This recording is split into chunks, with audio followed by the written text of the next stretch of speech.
Hello. So this is from Art and Fear by David Bayles. New work.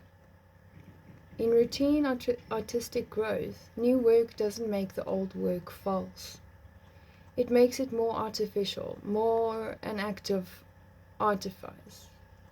Older work is oftentimes an embarrassment to the artist because it feels like it was made by a younger, more naive person, one who was ignorant of the pretension and striving in the work. Earlier work often feels curiously both too labored and too simple. This is normal. New work is supposed to replace old work. If it does so by making the old work inadequate, insufficient, and incomplete, well, that's life. Frank Lloyd Wright advised young architects to plant ivy all around their early buildings, suggesting that in time it would grow to cover their youthful indiscretions. Old work tells you what you were paying attention to then. New work comments on the old by pointing out what you were not previously paying attention to. Now, this would all be smooth and lovely, except that new work can turn to old work in an instant. Sometimes, indeed, in the instant immediately following the work's completion. Savoring finished work may last only an eye blink. This is certainly unpleasant, but it's a good sign. Creativity. These are stars. In the block it says, readers may wish to note that nowhere in this book does the dreaded C word appear. Why should it? Do only some people have ideas, confront problems, dream, live in the real world and breathe air? Oh, okay. Habits. Habits are the peripheral vision of the mind. Turning away just below the level of conscious decision-making, they scan situation with a conceptual eye to disregarding most of it. The theory is simple enough. Respond automatically to the familiar and you're then free to respond selectively to the unfamiliar. Applying that theory, however, is a bit dicier. Indulge too many habits and life sinks into mind-dulling routine. Too few, and coping with a relentless stream of incoming detail overwhelms you. That sounds like cumulatory explosion. I said that wrong. But I tried. That was the first time I uttered that out loud. Can you believe it? Overwhelms you. Much as users of a certain psychotropic drugs become mesmerized once they notice that every blade of grass is growing. I'm just going to interject there. You don't need to take drugs to experience that. Seriously.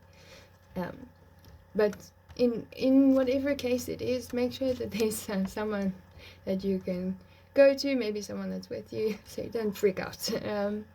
Okay. It's all a matter of balance. And making art helps achieve that balance. I think that's very true. For the artist, a sketchpad or a notebook is a license to explore.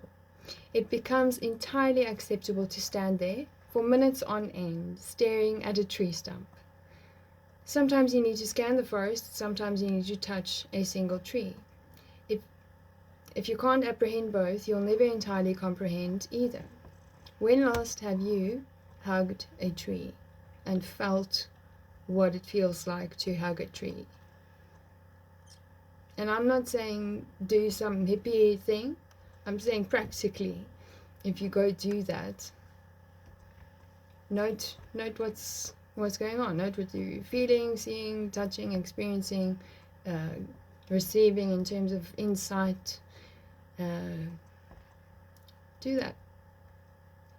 Try it. Do it with a friend so you don't seem like you're completely insane. Yeah.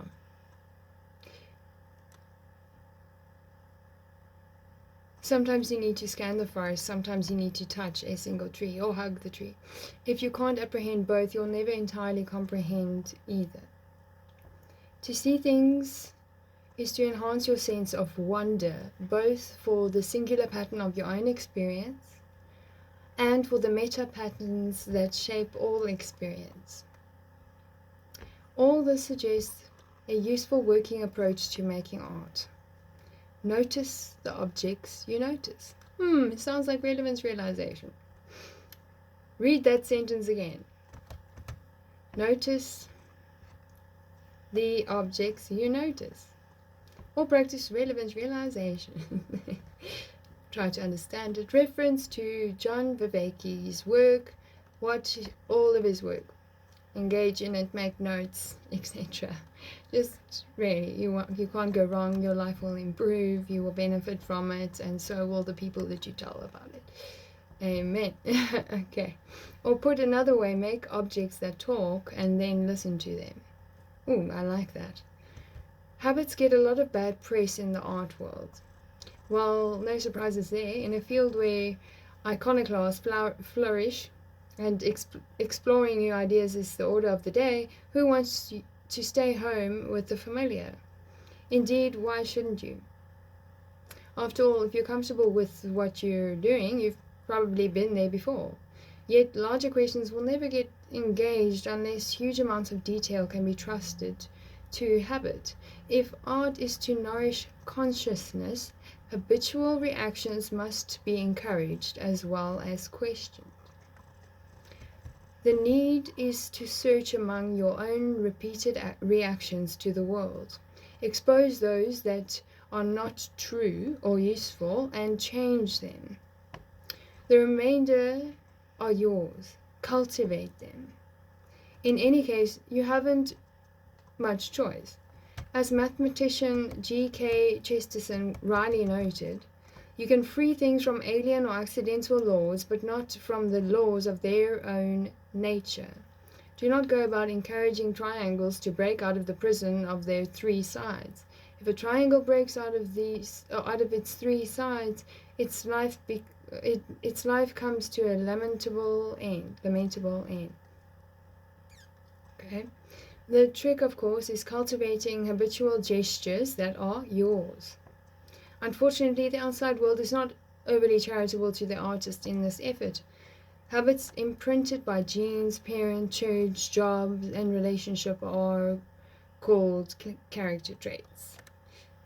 I would like your opinion on that one. Comment and tell me. Do you agree? Habits require other artists. Okay, where is it? That was bleh.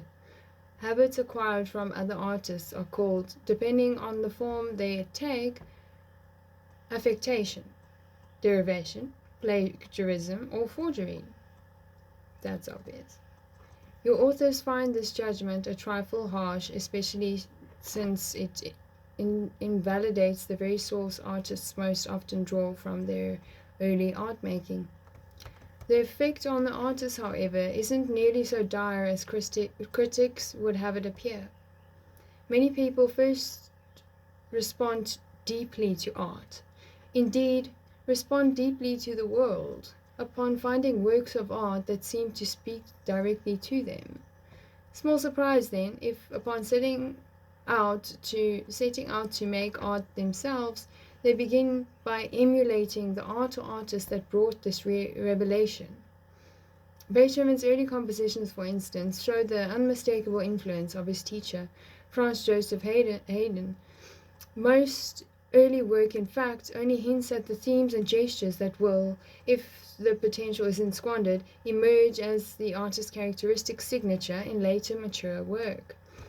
At the outset, however, chances are that whatever theme and technique attract you, someone has already experimented in the same direction. This is unavoidable. Making any art piece inevitably enlarges the large themes and basic techniques that artists have used for centuries. Finding your own work is a process of distilling from each those traces that ring true to your own spirit. Once developed, art habits are deep-seated, reliable, helpful, and convenient. Moreover, habits are stylistically important. In a sense, habits are style. The unconsidered gesture, the repeated phrasing, the automatic selection, the characteristic reaction to subject matter and materials, these are the very things we refer to as style. Lots of people, artists included, consider this a virtue. Viewed closely, however, style is not a virtue. It is an inevitability, the inescapable result of doing anything more than a few times. The habitual gestures of the artist appear throughout any body of work, developed enough to be called a body of work. Style is not an aspect of good work, it is an aspect of all work. Style is the natural consequence of habit. Next one seems intriguing, but that's for another time. It is called Art and Science. I can't wait to read that. Oh, this is awesome. Anyway, nearly done. We're at page 106 of 125. So, yeah. Comment if there's anything that you have to say. Okay, bye.